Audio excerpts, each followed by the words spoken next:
right this moment, change is going on in the physical body. And I don't make this as a recording to be published, just as quick notes so that we can notice what's happening. It is interesting to note that humans are excessively emotional, and these changes appear to be changing the parts of the body that affect emotion. And we're likely to find tomorrow that, feeling cold is part of the change. Don't take it personal. The nausea also. That tomorrow humans are much less damaged by the emotions from their past. That things will have just disappeared because the body can't support them anymore. You may remember having spent your whole life angry or frustrated or annoyed, but simply not be able to feel those anymore.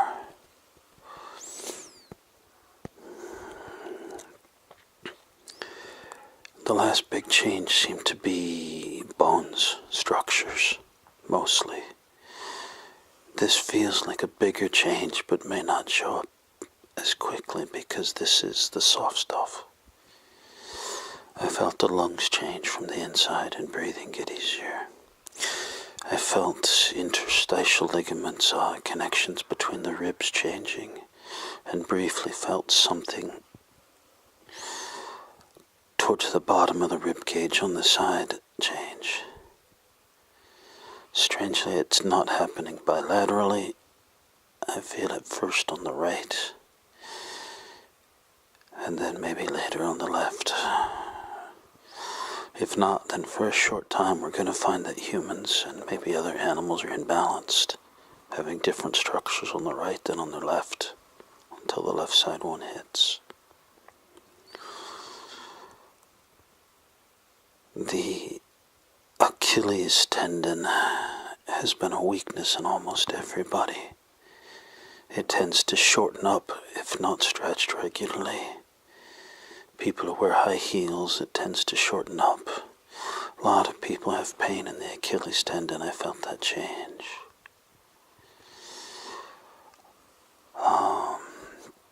Human heads are a bit bigger than they need to be. If they were animals, they could have smaller heads, but to become smarter, they need to be a little bigger. And so I feel a lot of tendons, I think, in the neck, in the shoulders, up through the back of the heads, up above the ears. I feel them changing to make the neck stronger and better support the weight of the head. There was a report about muscles around the eyes. If so, that would be good. So many people are nearsighted or farsighted, and if those little muscles are better, maybe people will have better eyesight. I'd personally like to see the ears get bigger, at least on the inside, so they don't get full of slime so quickly.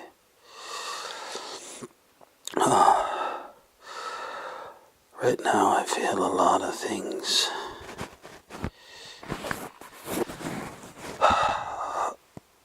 Up and down the back, between the ribs, around the spine. It's almost like somebody's unhooking things and rehooking them in different ways to make them stronger.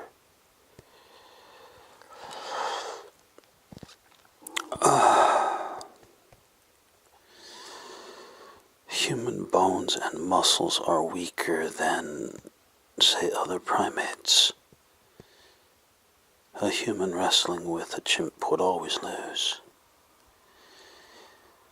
It's as if the muscles themselves are badly constructed.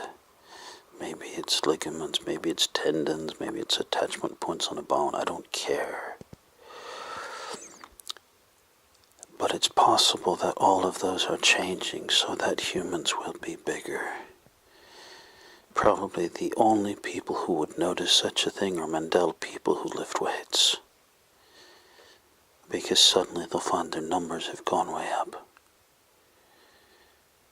Possibly parents will notice it in lifting children.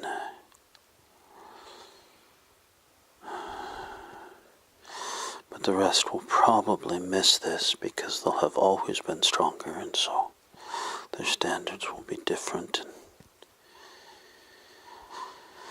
the weight of things will be different because humans will be able to handle more weight. Right now I feel the forearms changing.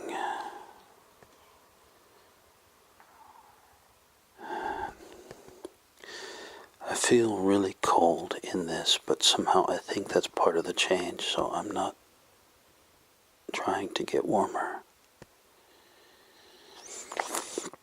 It has struck me that humans have a very tiny comfort range. It gets down to 18 to 20 Celsius and humans are shivering and putting on extra clothes. It gets up to 24 or 26 and people are sweating and complaining it's hot. I know we can easily live in the tropics up to 40 and live in the cold ranges where it gets very cold, but when a human is naked, they have a very tiny tolerance range. I'd love to see that tolerance range grow so they can stay warmer in the cold and be more comfortable in the heat.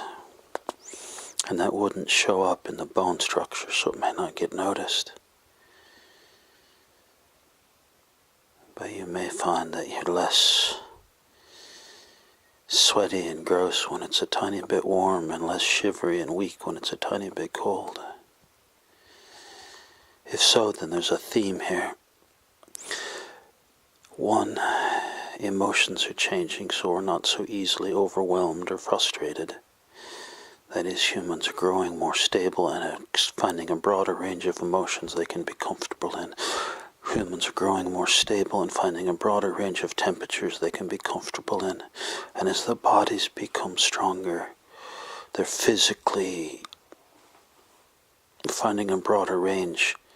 The fingers are becoming thinner, so a more fine range things they can touch and handle, and yet heavier things they can lift.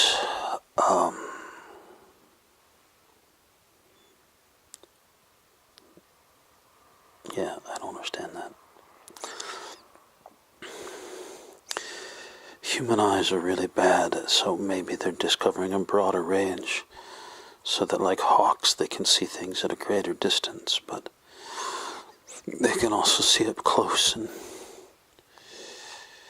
notice colors and find details better. That'd be good, because there are a lot of better colors out there and people are missing them.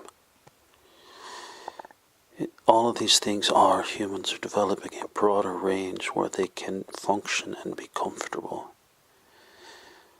so they can experience and enjoy more of their lives, rather than spending their lives being emotionally frustrated, physically overheated or cold, perhaps vestibular system nausea, just a broadening of all of the pieces of the human experience, or say more carefully, experiential range. They may experience a little more, but they'll be more comfortable with all that they experience. Humans were horribly designed, amateur, shitty, should be banned from being an engineer kind of engineering job. So that they were always too hot, too cold, too stinky, too messy guts. They were always struggling with everything and found it a great effort to be happy. If this pattern is, that's not correct. If this pattern is indicative, then humans will find far easier to be happy, comfortable, alive, far less provoked by poisonous plants or mosquitoes, or far less disturbed by emotional extremes, far more stable. Other creatures fit, breathe, other creatures fit in the larger structure of biology because they're not constantly being hurt or offended by it. Humans were artificially created, so they were always being hurt, offended, bothered by so many things a little mosquito bite, and they might have 2 days of itching, and then emotionally they couldn't handle it, so they'd have 2 days of angry or frustrated. But now, perhaps they can relax a little more and experience life. Lay in the grass without getting some sort of itchy rash every day. Exercise without getting all sweaty and smelling bad. Just this much larger experiential range where they can be comfortable and at ease. I definitely felt the feet change. Somebody pointed out recently that my feet looked more stable or attractive than most. And I watched a video of current Neanderthals, the hominids that seem to exist. And somebody said, look at their footprints. Their footprints are strong and stable when they walk. Humans' feet roll in and out, and they're all kind of unbalanced. I think that video will disappear, or at least that part of it. Because human feet will be like the Neanderthal feet, built to handle this world.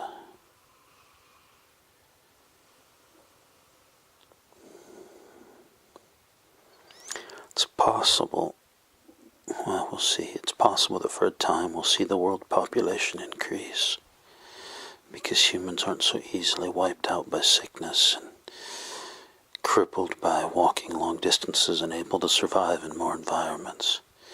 It's still going to drop to probably around 10% of the 9 billion it was once up to, but for a short time we may see the numbers fluctuate up a bit. I feel, if you've ever used a soldering iron, that kind of focused heat up and down the ribs on the sides underneath where the arms would hang if you were standing. It's like somebody's going through and soldering in different things. A little burst of intense and very painful heat as each one is reconnected. But it's not just one after another. It's more like watching somebody very skilled playing piano, how their fingers are jumping all over the keyboard. These little changes up and down.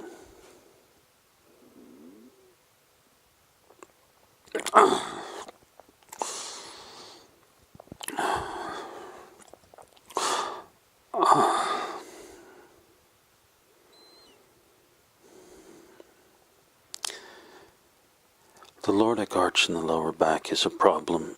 Also the feet pointing too far in, pigeon-toed, or too far out, walking like a duck.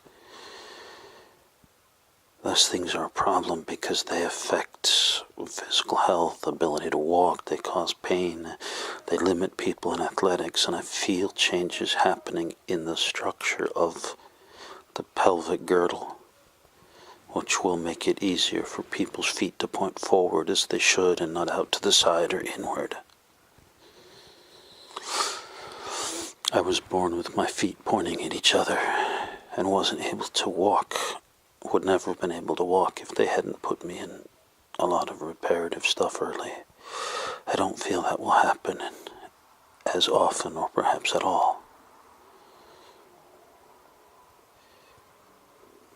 And I doubt most anyone can feel it, but from the way the feet point, whether they point forward or in or out, whether they pronate or supinate, whether they roll to one side or the other, that this propagates all the way up through the pelvic girdle and strongly centers in the lower back, and then reflects upward into below the shoulders and up to the shoulders. So that slight change in the way the feet point change posture entirely. People who had sore backs or weak backs or muscle troubles their whole lives because their feet point slightly off and they didn't know this. All of those things will change, and all of them center around what seems to be happening in the pelvic girdle, slightly affected by the stupidly weak ligaments, that the cruciate ligaments in the knees, and also impacted by the Achilles tendon. A lot of athletes have been wiped out from athletics because of a torn ACL. These knee tendons are likely changing, along with his pelvic girdle shifting to create the entire system more stable, more strong, more balanced. I often had an experience as a child in classes where children would pick teams, and I was always the last person picked because my body was so badly designed. What I expect is that range will decrease. We have, now I admit my age in this because I only know older names, but we have people like Bruce Jenner who can run so impossibly fast no one can believe it. Or Kareem Abdul-Jabbar, who's so tall and has these big hands, he's good at basketball. We have other people who are fat and asthmatic and weak and pale and can barely walk. We have this huge range as humans, as the theme here seems to be an expanding of experiential range for the species, but also for the individual. And that if there's a larger range you can function in effectively, then this narrow range where you can be successful will broaden. And we'll find that more and more children are good at sports and don't have to feel weak or embarrassed because some kids are good and some people suck.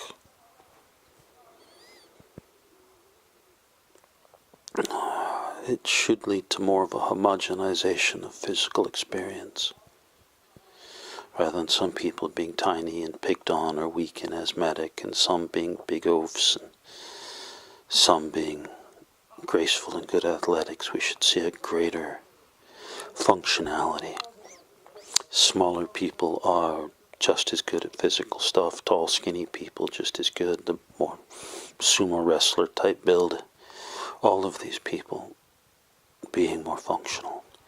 If this idea is correct, it'll be fascinating to watch it happen, and it'll be a great thing for kids. The trouble breathing isn't about the lungs. It's around the center of the breastbone, whatever it's called, where the ribs link in. The interstitial tendons are being soldered there, and it's being mirrored by pain in the neck, shoulders, back, as those tendons are being linked in a stronger and more healthy way. There are people I've known who can stand on one foot and point the other foot at the ceiling, or do the splits, or suck their own cock. I mean, some very flexible people. And others, like myself, who couldn't touch their toes.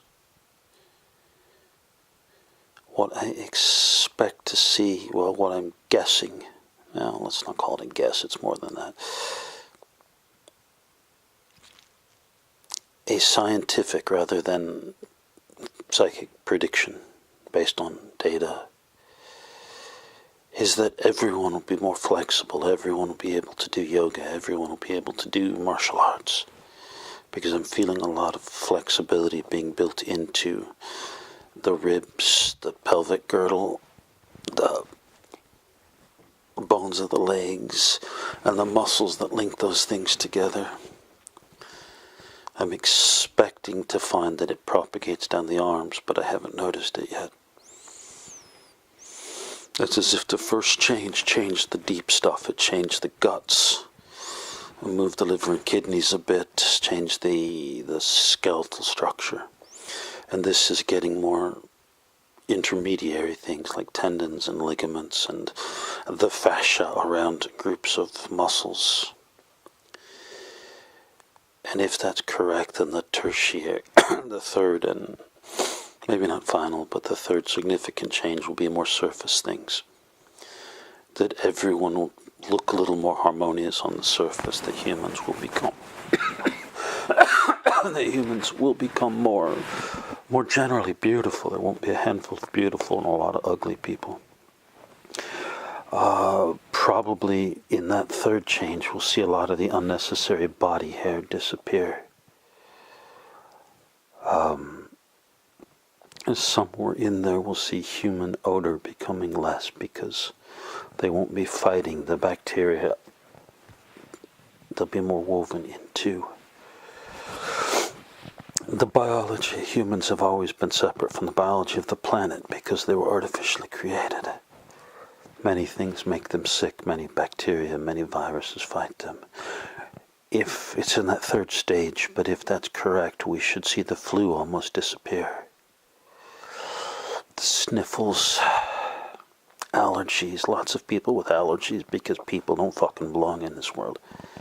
People were wrong and the world was right.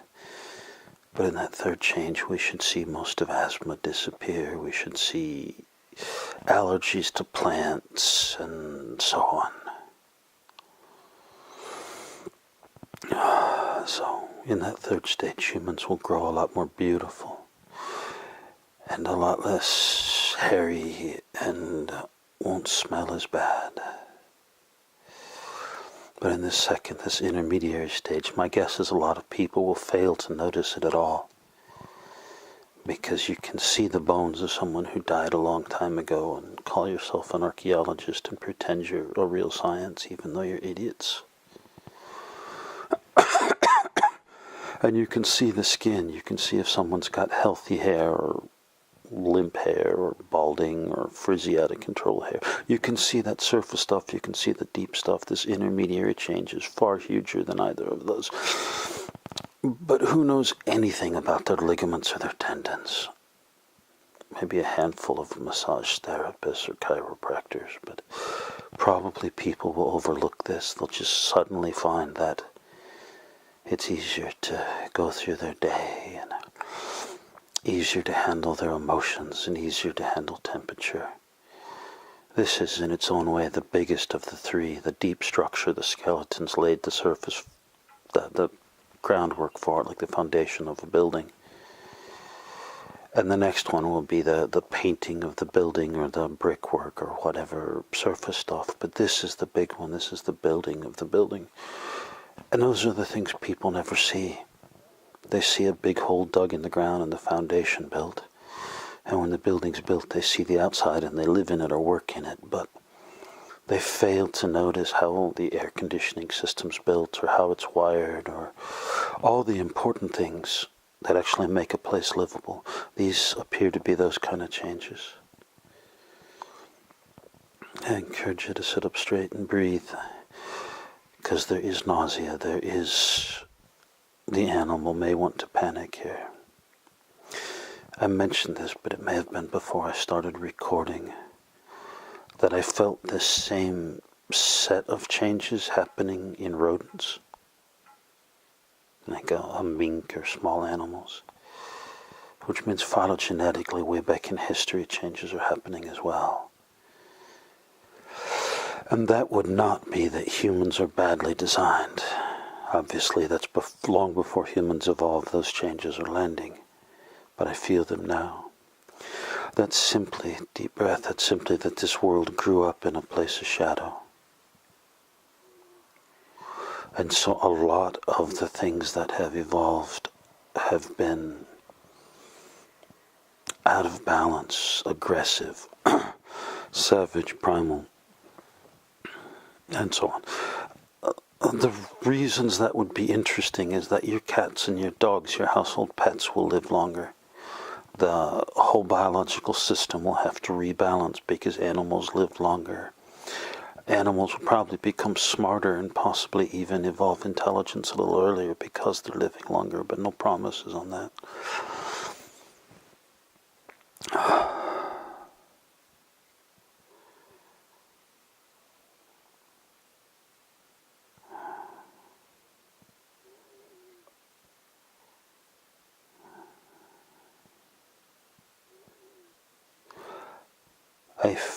I know from my study of biology that there are links that connect the vertebrate together, or the ribs, but they connect across the back or across the front. I actually feel something connecting from the front of the ribs to the back of the ribs. I don't know that that has existed before. Oh, there's the arms. I feel it in the elbows. Most people don't realize it, but elbows are very stupidly designed, very weak, very vulnerable. You'll know what I'm talking about if you've ever bumped it. Just a slight bump and the whole forearm goes numb. And if you're trying to, say, do curls with a barbell, just listen, don't try to understand. That the elbows are a big limit as to how much you can lift. Speaking of that, the purpose of lifting weights is to damage the muscles, because the only way to make them grow stronger is to damage them. And the body said, oh, I guess I need to grow stronger. And yet a chimp is still far stronger than humans, and you don't ever see them lifting weights. Humans have been badly designed. They get weak and frail, look like something out of a concentration camp if they're not constantly exercising and working out, or they become fat and disgusting, like something out of Louisiana trailer park if they don't exercise. Let's say a probable theory coming out of this is that humans will be stronger and healthier and more graceful. Even if they don't work out, they will be flexible. Even if they don't stretch, they won't become obese.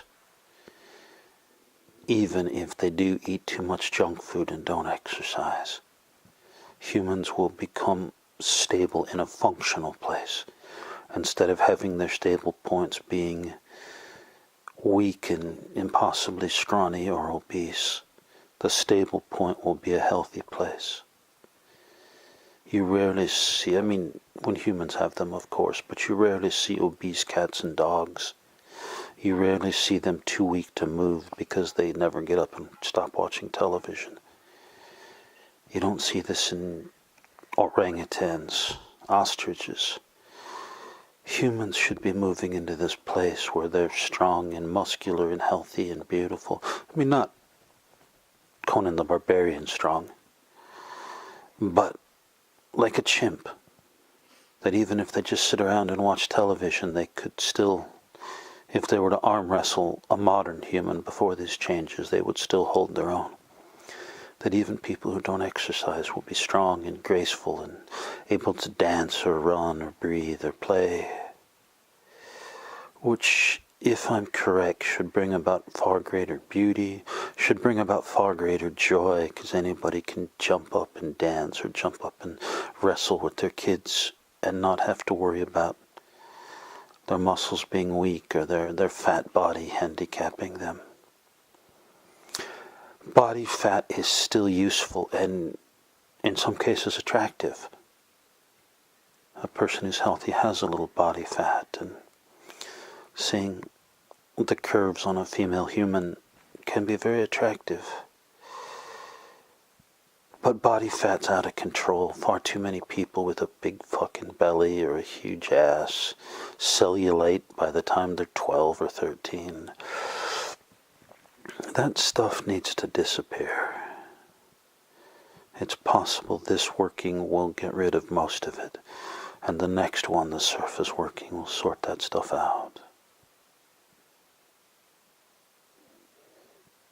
I feel, not just here, but in a larger sense, anger, impatience, frustration. That is because if you spend your life angry, that anger gets into your bones, into your ligaments, into your tendons, into the body fat. Obese people almost always carry a lot of ugly emotion in the fat. As the bodies are changing, that shit is coming out, and it should just evaporate. Like dew on grass as the sun comes up, it should just evaporate and disappear.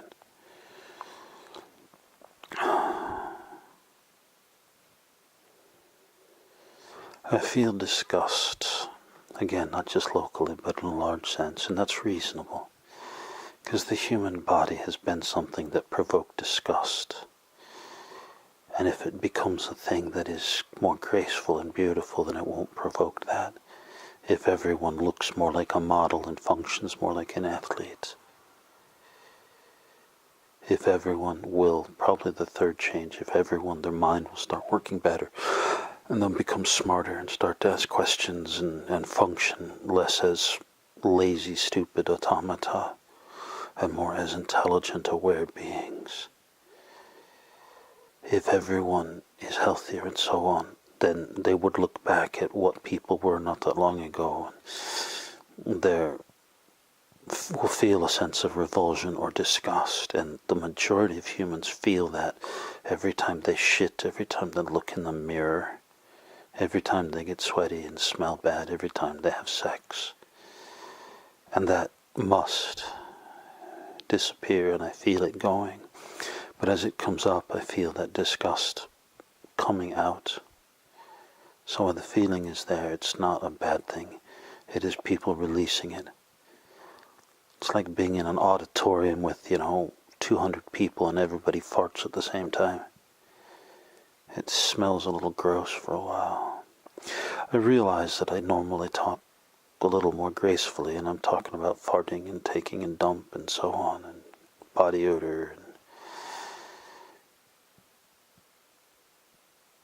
But these are biological changes, so I'm trying to convey them with a little integrity and clarity. And that means talking about 200 people in a room farting at the same time. And that all those people are suddenly, they no longer have sort of gas pains in their guts. But for a little while the room smells stinky.